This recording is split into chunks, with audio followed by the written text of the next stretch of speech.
in the days and hours before you were released, how did you feel?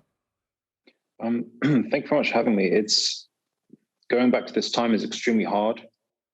Because of course you feel isolated, you feel alone, but you're also fully aware that you are a pawn as part of a much wider dynamic and threat. You don't want to get too much ahead of yourself, but it's incredibly tense. I'm sure. I wonder if you could remind us, as much as you want to, what happened to you. Sure. So I was undertaking research fieldwork in the United Arab Emirates, and I was then detained when trying to leave the country, and I was held for 7 months in solitary confinement in Abu Dhabi. I was forced to take medication. I was held to interrogations for 14, 15 hours by myself. I was forced to confess to being a member of the British intelligence, spying on behalf of the UK in the UAE.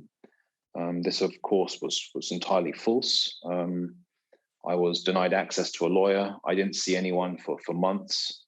I was threatened, with physical harm. The Emiratis threatened to take me abroad to an overseas military base in Yemen. They threatened my family, and it was, it was an extremely difficult time because you were entirely isolated, you're entirely alone, and this is being done deliberately against you. The Emiratis knew exactly what they were doing.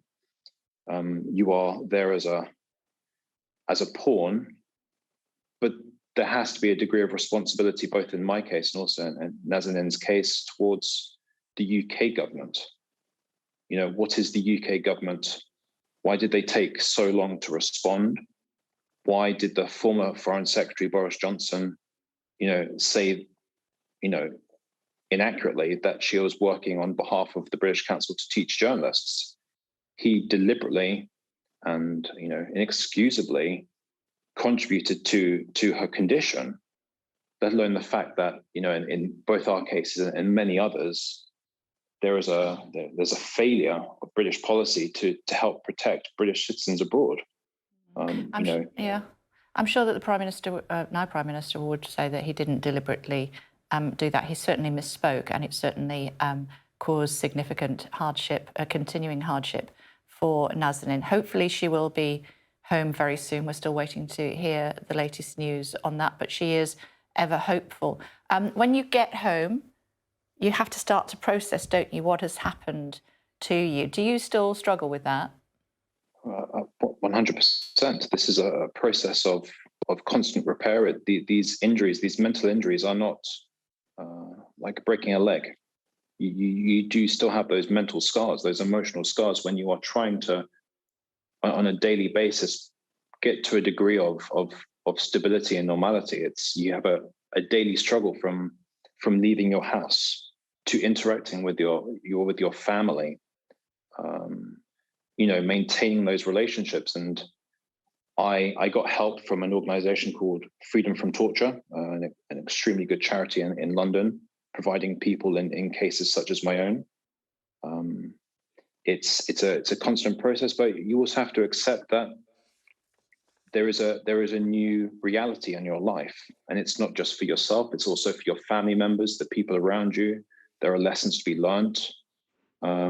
Everyone has a different perspective and a different experience of what happened. So it'll be extremely difficult for Nazanin to be able to return and to readjust, but also the same for her family.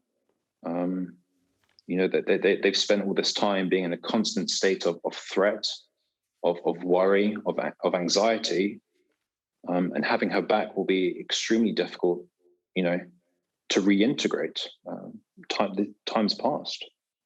Yeah, I'm sure that's true, Matthew. Thank you so much. I'm so sorry that you had to go through, again, what happened to you, but it's important, I think, for people to realise the challenges that you faced at the time, and then also, of course, what happened to you subsequently when you've come back home. It doesn't just end as soon as you arrive home. So thank you very much indeed for talking us through that. Thank you.